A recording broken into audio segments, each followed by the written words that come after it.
நம்ம பார்க்க போறது என்னன்னா கரண்ட் பாலிசி காப்பி. அதாவது இப்ப நம்ம ஒரு பாலிசி போடணும்னா, ஒரு புது பாலிசி போடணும்னா அதுக்கு இப்ப இந்த வண்டிக்கு இப்ப கரண்டா இப்போதைக்கு என்ன பாலிசி வச்சிருக்காங்க, இப்போ அந்த ஆர்சி என்ன இருக்கு அப்படிங்கிற 2 இன்ஃபர்மேஷனும் தெரிஞ்சாதான் நம்ம வந்து பாலிசி போட முடியும். ஏற்கனவே நம்ம வந்து ஆர்சி பத்தி பார்த்திருக்கோம். இப்போ வந்து கரண்ட் இன்சூரன்ஸ், இப்ப இப்போதைக்கு என்ன இன்சூரன்ஸ் வச்சிருக்காங்க அவங்க அப்படிங்கறத நமக்கு தெரியணும். அப்புறமா தான் அதை வச்சு நம்ம ஃபியூச்சர்ல அடுத்த வருஷத்துக்கான பாலிசியை போட முடியும். இங்க பாத்தீங்கன்னா இதுல ஒரு சில இன்ஃபர்மேஷன்லாம் நம்மளுக்கு முக்கியமா தெரியணும். ஒண்ணு வந்து இது எந்த கம்பெனி, மேல பாத்தீங்கன்னா தெரியுது ஓரியண்டல் இன்சூரன்ஸ் கம்பெனி அப்படின்னு. சாதாரணமா எல்லா பாலிசிலுமே பாத்தீங்கன்னா இந்த மாதிரி மேல இருக்கும். அடுத்தது பாத்தீங்கன்னா இந்த private car package policy zone A அப்படின்னு கொடுத்துருக்கு. அப்படின்னா என்ன அர்த்தம்னா, இது வந்து ஒரு கார் பாலிசி, பிரைவேட் கார், அதாவது கமர்ஷியல் வெஹிக்கிள், கமர்ஷியல் வண்டி கிடையாது. இப்போ இந்த டாக்ஸி, கால் டாக்ஸி எல்லாம் இருக்குல்ல, அந்த வண்டியோட பாலிசி கிடையாது. இது பிரைவேட்டா ஒரு வச்சிருக்கிற ஒரு காரோடைய பேக்கேஜ் பாலிசி. பேக்கேஜ் பாலிசினா தேர்ட் பார்ட்டி லயபிலிட்டியும் வந்து இதுல கவர் ஆயிருக்கும், வண்டியோட ஓன் டேமேஜும் கவர் ஆயிருக்கும். அதுக்கு பேர் தான் பேக்கேஜ் பாலிசின்னு பேரு. ஜோன் ஏ, ஜோன் ஏன்னு இப்ப வந்து இந்தியாவிலே வந்து zone A, zone B, zone சின்னு பிரிச்சிருக்காங்க. அந்த இடத்துல இருக்கிற வெஹிக்கிள் எவ்வளவு, அந்த இடத்துல டிராபிக் இருக்கு, எவ்வளவு வெஹிக்கிள் இருக்குங்கிறத தப்புல பார்த்து பிரிச்சிருக்காங்க. இது ஜோன் ஏ அப்படிங்கிற கீழே வருது. ஸோ சென்னை வண்டி எல்லாம் ஜோன்ல தான், ஜோன் ஏ. சென்னை, மும்பை, அந்த எல்லா மெட்ரோ சிட்டிஸ்ல இருக்கிறத பாத்தீங்கன்னா ஜோன் ஏல தான் வரும். ஓகே, இப்போ வந்து இந்த பாலிசி எப்பவுமே வந்து பாலிசி நம்பர் என்ன, பாலிசி நம்பர் என்னன்னு கேட்பாங்க.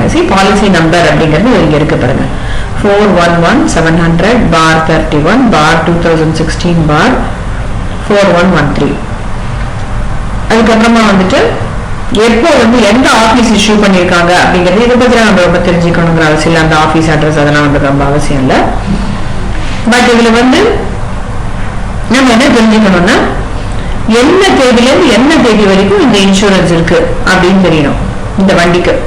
சோ அது ரொம்ப முக்கியம். பீரியட் ஆஃப் இன்சூரன்ஸ் அப்படிங்கிறது இங்க இருக்கு பாருங்க, from 1457 on 22/10/2015 to 21 midnight of 21/10/2016.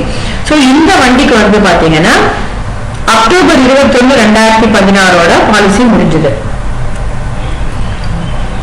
So இந்த பாலிசி டேட் வந்து பாத்தீங்கன்னா 22/10/2015 இருந்து 29/10/2016 வரைக்கும் இருக்கு. ஓகே, அடுத்தது வந்து இப்ப எவ்வளவு பே பண்ணிருக்காங்க இதுக்கு அப்படின்னு பாத்தீங்கன்னா, gross பிரீமியம் 3544 ரூபாய் பே பண்ணிருக்காங்க.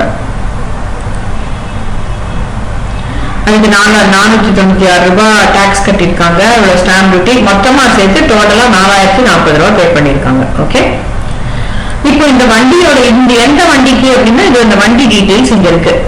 TN20BY2129 அதுதான் அந்த வண்டியோட லைசன்ஸ் பிளேட் நம்பர். இதோட என்ஜின் நம்பர், சாசிஸ் நம்பர் இருக்கு. சாதாரணமா பாத்தீங்கன்னா ஒரு சில இன்சூரன்ஸ் கம்பெனிலாம் இந்த லாஸ்ட் 6 டிஜிட் என்னவோ அதுதான் கொடுத்திருப்பாங்க. மொத்தம் சாதாரணமா என்ஜின் நம்பர் பாத்தீங்கன்னா ஒரு லாங்கா ஒரு 10 டிஜிட் இருக்கும், சாசிஸ் நம்பர் ஒரு 15 டிஜிட் இருக்கும். பட் அதுல சாதாரணமா மொத்தமா நம்ம என்டர் பண்றதுமோ மொத்தமா என்டர் பண்ணா கூட பாலிசியில வந்து லாஸ்ட் 4 டிஜிட் தான் பிரிண்ட் பண்ணிருப்பாங்க. அப்புறம் இது மேக் மாடல், வண்டியோட மேக் மாடல் இங்க இருக்கு, Hyundai Saloon i10 1.1 ERA அப்படின்னு சொல்லிட்டு. இதோட கியூபிக் கெப்பாசிட்டி இங்க இருக்கு. இது பாத்தீங்கன்னா ஆர்சில இதே தான் இருக்கும், 1086.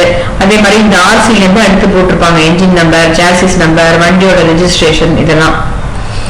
அதே மாதிரி இயர் ஆஃப் மேனுஃபேக்சரிங் அப்படிங்கிறது 2008 போட்டிருக்கு, இதுவும் ஆர்சில இருந்து தான் எடுக்கணும். ஓகே,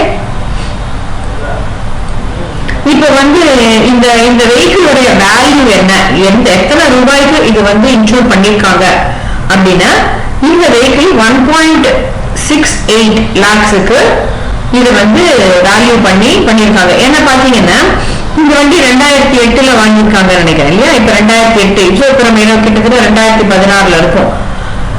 சோ 2016 இருக்கும்போது இது வந்து ஒரு 8 வருஷம் ஓல்டு, அதனால இதுக்கு இவ்வளவுதான் வேல்யூ வரும். அதுல டிப்ரிசியேஷன் அதெல்லாம் சிஸ்டமே அதெல்லாம் கம்ப்யூட்டர் கால்குலேட் பண்ணும். பாத்தீங்கன்னா 1.68 lakhsக்கு தான் இவங்க போன வருஷம் 2015 வேல்யூ பண்ணிருக்காங்க.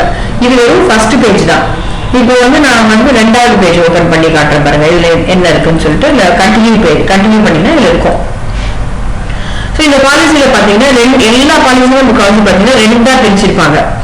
இது வந்து liability section பேரு, இதுக்கு பேரு own damage section பேரு. own damage என்ன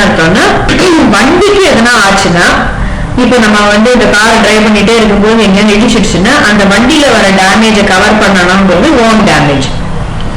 இப்போ லயபிலிட்டி அப்படிங்கிறது என்னன்னா third party cover, TP cover, liability cover அப்படின்னா இப்போ வண்டி ஓடிட்டே இருக்கும்போது வண்டி இடிக்கிறதோ இடிக்கலையோ அதை பத்தி ஒண்ணும் இல்லை. பட் வண்டி ஓடிட்டு இருக்கும்போது நான் இன்னொருத்தர் மேல இடிச்சிட்டேன், யாரோ ஒரு ரோட கிராஸ் பண்ணிட்டு இருக்காங்க, அதை நான் கவனிக்கல, நம்ம வண்டி போய் இடிச்சிட்டோம் அப்படின்னா அவரு விழுந்து வந்து அடிபட்டு அவர் ஆஸ்பத்திரிக்கு தூக்கி போக வேண்டியதா போச்சு அப்படின்றத அது வந்து அதுக்கு பேர் தேர்ட் பார்ட்டி டேமேஜ். அதாவது நம்ம வந்து ஒரு இன்னசென்ட்டா யாரோ ரோட்ல இருந்தவங்களை போய் இடிச்சிட்டோம், இல்ல அங்க வந்து ரோட்ல வந்து நம்ம ஒரு பக்கத்துல நம்ம வண்டி எடுத்து நம்ம ஓடிட்டே இருக்கும்போது நமக்கு தெரியாம வந்து ஒரு ஒரு வீட்டுல போய் மோதிட்டோம், ஒரு வீட்டோட காம்பவுண்ட் வால்ல போய் மோதிட்டோம், அந்த மாதிரிலாம் இருந்ததுன்னா தட்ஸ் தேர்ட் பார்ட்டி கவர். முக்கால்வாசி இது வந்து ஆக்சிடென்ட்ல தான் வரும். ஏன்னா நம்ம போயிட்டு ரோட்ல யாராவது போயிட்டு இருக்கிறவங்கள தெரியாதனமா இடிச்சிடுறோம், ஆக்சிடென்டா இருக்கு இல்லையா, அந்த மாதிரி இருக்கும்போது அவங்க வந்து என்ன பண்ணுவாங்கன்னா சூ பண்ணுவாங்க நம்ம கிட்ட வந்து நம்ம மோட்டார் வெஹிக்கிள்ஸ்ல போயிட்டு இந்த மாதிரி இந்த வண்டி என்னை இடிச்சதுனால இப்ப நான் வந்து ஆஸ்பத்திரியில போயிட்டு எனக்கு 3 லட்சம் ரூபாய் எனக்கு டேமேஜ் ஆச்சு, நான் போயிட்டு என் உடம்பெல்லாம் சரி பண்ணி ஃப்ராக்சர் ஆயிடுச்சு, சர்ஜரி ஆச்சு அப்படி இப்படின்னு சொல்லிட்டு ஸோ அதுக்கு வந்துட்டு அவங்க வந்து கோர்ட்ல போவாங்க. இப்போ கோர்ட்டுக்கு போகும்போது கோர்ட் வந்து ஒரு அவார்டு கொடுக்கும், அந்த அவார்டு வந்து அந்த கோர்ட் சொல்லுவோம் நீ 3 லட்சம் ரூபாய் பே பண்ணி தான் ஆனணும். இந்த இன்சூரன்ஸ் நம்ம வச்சுக்கிறது மூலமா நம்மளால இப்ப 3 லட்சம் ரூபாய் கையில விட்டு கொடுக்க முடியாது. என் வண்டியோட 1 லட்சம் ரூபாய் 1.68 lakhs தான். நான் போயிட்டு எங்க 3 லட்சம் ரூபாய் இடிச்சுட்டேங்கிறதுக்காக தெரியாம தான் இடிச்சேன், பட் அவருக்கு போய் நான் 3 லட்சம் ரூபாய் எப்படி கொடுக்க முடியும், அது கஷ்டம் இல்லையா. ஸோ அதனால இந்த மாதிரி இன்சூரன்ஸ் வச்சிருக்கும் போது நம்மளுக்கு போதா நம்ம கம்பெனி ஓரியன்டல் இன்சூரன்ஸ் இந்த கேஸ்ல அவங்க என்ன பண்ணுவாங்கன்னா இந்த அவார்டை அந்த நம்ம யாரை இடிச்சோமோ அவங்களுக்கு கோர்ட் என்ன அவார்டு சொல்றதோ அதை அவங்க கொடுத்துருவாங்க, நம்ம கொடுக்க வேண்டிய அவசியம் இல்லை. அதுக்காக தான் நம்ம இன்சூரன்ஸ் எடுக்கணுங்கிறது. இது வந்து நம்ம வண்டிக்கு அதான டேமேஜ் ஆச்சுன்னா இப்ப நான் அதே மாதிரி நான் சொன்னேன் இல்லையா, நம்ம போய் இடிச்சிட்டோம் ஏற்றியானோம், இடிக்கும் போது நம்ம வண்டி கனாபினா நொறுங்கிடுச்சுன்னா அதுக்கு நம்மளுக்கு என்ன மாதிரி அதுக்கு என்ன ரிப்பேர் செலவாகுமோ அதை வந்து கால்குலேட் பண்ணி அவங்க நம்மளுக்கு கம்பெனி வந்து நம்மளுக்கு கொடுப்பாங்க. ஸோ இதுல வந்து தேர்ட் பார்ட்டி டேமேஜ்ங்கிறது இப்ப லயபிலிட்டி போர்ஷன் ரைட் சைட்ல இருக்கு, ஓன் டேமேஜ்ங்கிறது லெஃப்ட்ல இருக்கு. இந்த லயபிலிட்டி நீங்க ஓன் டேமேஜை பத்தி கவர்மெண்ட் என்ன சொல்லுதுன்னா நீ இன்சூரன்ஸ் இல்லாம வெளிய வண்டியே எடுக்கக்கூடாது அப்படின்னு தான் கவர்மெண்ட் சொல்லுது. அதுல எந்த இன்சூரன்ஸ் முக்கியமா அதுக்கு கவர்மெண்டோட கன்சர்ன் என்னன்னா நீ உன் வண்டி இடிச்சு நீ உன் வண்டி நொறுங்கினா எனக்கு அதை பத்தி கவலை இல்லை, நீ அந்த வண்டியை திருப்பி ரிப்பேர் பண்ணிக்கோ, ரிப்பேர் பண்ணாட்டி போ, நீ அதுக்கு இன்சூரன்ஸ் வச்சிருந்தா வச்சுக்கோ, வச்சுக்காட்டி போ, எனக்கு அதை பத்தி கவலை இல்லை. ஆனா நீ எப்போ வண்டியை வெளியில எடுக்கிறியோ அப்போ ரோட்ல இருக்கிற எல்லாரும் ரிஸ்க்ல இருக்காங்க. அதனால நீ தேர்ட் பார்ட்டி லயபிலிட்டி போர்ஷன் இருக்கு பாத்தீங்களா, இதை நீ கண்டிப்பா எடுத்தே ஆகணும் அப்படின்னு தான் சட்டம் சொல்லுது. சோ இந்த பர்டிகுலர் ஓனர் வந்து இந்த பக்கத்துல இன்சூரன்ஸ் ஓன் டேமேஜ் எடுக்கலன்னா கூட லயபிலிட்டியோ எல்லாரும் எடுத்தே ஆகணும், அது கம்பல்சரி. புரியுதா? சோ இப்ப என்ன பண்ணிருக்காங்க இந்த இடத்துல இது ஒரு ஜஸ்ட் ஒரு சில ஐட்டம்ஸ் எல்லாம் படிக்கிறேங்க. பேசிக் ஓடி கவர், ஓடினா ஓன் டேமேஜ். இந்த ஓன் டேமேஜுக்கான கவர் வந்து 1.68 lakhs வண்டியோட வேல்யூன்னு பார்த்தோம் இல்லையா முதல் பேஜ்ல. இப்போ அதை கவர் பண்றதுக்கு இவங்க பே பண்ற பிரீமியம் 5791 ரூபாய். இதுல வந்து ஹெட் ஆபீஸ் டிஸ்கவுண்ட் அப்படின்னு ஒரு டிஸ்கவுண்ட் கொடுத்துருக்காங்க 463 ரூபாய்க்கு. அது இல்லாம அண்டர் ரைட்டர் டிஸ்கவுண்ட் அப்படின்னு இன்னொரு அடிஷனல் டிஸ்கவுண்ட் கொடுத்துருக்காங்க 1737 ரூபாய். சோ திஸ் இப்ப இதை எடுத்து இது ரெண்டுத்தையும் கழிச்சு இப்ப பார்த்தோம்னா 3591 ரூபாய் வருது. அதுதான் பேசிக் ஓடி டோட்டல். இப்ப என்ன பண்ணிருக்காங்கன்னா இதுல வந்துட்டு அது இல்லாம இவர் வந்து வண்டி வந்து கிளைம் இல்லாததுனால இவருக்கு போனஸ் இருக்கு, அந்த போனஸ கழிக்கிறாங்க. அது ஒரு 50% போனஸ் இருக்கு போடுறது இருக்கு. சோ அதனால அந்த 50% கழிச்சாங்கன்னா இப்ப ஃபைனலா இவருக்கு வர வேண்டிய இவர் கொடுக்க வேண்டியது 1796 ரூபாய் தான். பாத்தீங்கன்னா 5796 ரூபாயில இருந்து 1796 ரூபாய்க்கா இதை டிஸ்கவுண்ட் பண்ணி உங்களுக்கு கொடுத்துருக்காங்க. இதுல வந்துட்டு நம்ம கம்பெனி ஒரு கம்பெனிக்கும் இந்த அமௌண்ட் மாறுபடும்.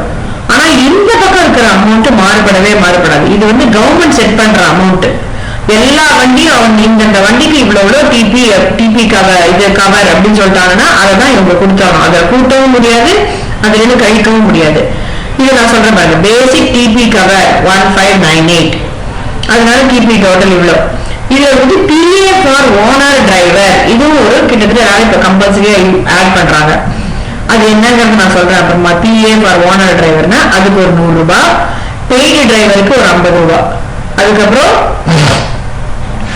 மொத்த டிபி டோட்டல் பாத்தீங்கன்னா 1748 ரூபாய். சோ இப்ப என்ன ஆகுது, 1748 ரூபாயோட இந்த 1796 ஆட் பண்ணாங்கன்னா 3544 ரூபாய் இவங்க பிரீமியம் பே பண்ணோம். சோ இப்ப அதோட கூட ஸ்டாம்ப் டியூட்டி ஒரு 50 பைசா, அதனால சர்வீஸ் டாக்ஸ் வந்து 15%. இப்ப ப்ரிவேலிங் சர்வீஸ் டாக்ஸ் அதையும் ஆட் பண்ணி டோட்டலா எவ்வளவு வருதுன்னா 4040 ரூபாய் பே பண்ணோம். அதுதான் பே பண்ணிருக்காங்க இந்த பாலிசியில. ஓகேவா? சோ இப்ப ஹைபாத்திகேஷன் அக்ரிமெண்ட் அப்படியே இந்த வண்டி எங்கேயும் வச்சு வாங்கல இந்த டைமுக்கு. சோ அதனால ஹைபாத்திகேஷன் கிடையாது. கம்பல்சரி டிடக்டபிள் 1000 rupees அப்படின்னு கொடுத்துருக்காங்க. அப்படின்னா என்ன இருக்காங்க, ஒரு கிளைமுக்கும் இப்போ ஒரு கிளைம் ஒருத்தர் போட்டு ஒரு 10,000 ரூபாய் கிளைம் பண்ணாங்க, இன்சூரன்ஸ் கம்பெனி வந்து 7000 ரூபாய் அக்ரி பண்ணிக்கிறது கொடுக்கறதுக்கு வச்சுக்கோங்களேன். அந்த 7000 ரூபாய்ல இருந்து 1000 ரூபாய் முதல் 1000 ரூபாயை தள்ளுபடி பண்ணிடும், 6000 ரூபாய் தான் கொடுக்கும். அது கம்பல்சரி டிடக்டபிள். ஃபர்ஸ்ட் 1000 rupees வந்து நம்ம ஓனரே பே பண்ணிக்க வேண்டியது. 1000 rupeesக்கு மேல போனாதான் கம்பெனி வந்து இவங்க பே பண்ணும், இந்த insurance company will pay. Okay, so அவ்வளவுதான். இந்த பாலிசியிலேருந்து நமக்கு தெரிஞ்சுக்க வேண்டிய விஷயங்கள் எல்லாத்தையுமே நம்ம இப்ப நான் சொல்லிட்டேன். முக்கியமா policy number, policy begin date, end date, எவ்வளவு பிரீமியம் பே பண்ணிருக்காங்க, அது ஓன் டேமேஜ்க்கு எவ்வளவு பே பண்ணிருக்காங்க, லயபிலிட்டிக்கு எவ்வளவு பே பண்ணிருக்காங்க, ஓன் டேமேஜ்ல எவ்வளவு டிஸ்கவுண்ட்ஸ் அனுபவிச்சிருக்காங்க. இதுல நோ கிளைம் போனஸ் அப்படிங்கிறது ரொம்ப ஒரு முக்கியமான டிஸ்கவுண்ட். இது என்ன சொல்றதுன்னா, நம்ம கிளைமே பண்ணாம ஒரு வருஷம் இருந்தோம்னா அடுத்த வருஷம் நம்ம ரெனியூ பண்ணும்போது நம்மளுக்கு வந்துட்டு ஒரு டிஸ்கவுண்ட் கொடுப்பாங்க இன்சூரன்ஸ் கம்பெனில. அதுதான் இது. சோ ஆரம்பத்துல நீங்க முதல்ல வண்டி வாங்கும்போது உங்களுக்கு 0% ஒண்ணுமே டிஸ்கவுண்டே கொடுக்க மாட்டாங்க. அப்புறம் ஃபர்ஸ்ட் இயர் நீங்க ஒண்ணுமே கிளைம் பண்ணல, அப்புறம் செகண்ட் இயர் நீங்க வந்து நீங்க ரெனியூ பண்ணும்போது உங்களுக்கு வந்துட்டு 20% கொடுப்பாங்க, தேர்ட் இயர் 25% கொடுப்பாங்க, ஃபோர்த் இயர் 35% கொடுப்பாங்க, அதுக்கு அடுத்த வருஷம் 45% கொடுப்பாங்க, அதுக்கு அடுத்த வருஷமும் நீங்க கிளைம் பண்ணலன்னா 50% கொடுப்பாங்க. ஸோ மேக்ஸிமம் 50% வரைக்கும் எல்லா கம்பெனியும் வந்து இந்த ரேட்டை ஸ்டாண்டர்டா ஃபாலோ பண்ணி இந்த டிஸ்கவுண்ட்டை கொடுப்பாங்க. ஸோ அதனாலதான் வந்து நம்ம வந்து இன்சூரன்ஸ் வச்சிருந்தா கூட சேஃபா ஓட்டணும். தேங்க்யூ. அவ்வளவுதான் இதுல நான் சொல்லி. இது வந்து எல்லா கம்பெனிலையும் இதே இன்ஃபர்மேஷன் மெயின்டைன் பண்ணுவாங்க, எல்லா பாலிசிலையும் இந்த இன்ஃபர்மேஷன்லாம் இருக்கும். ஓகே.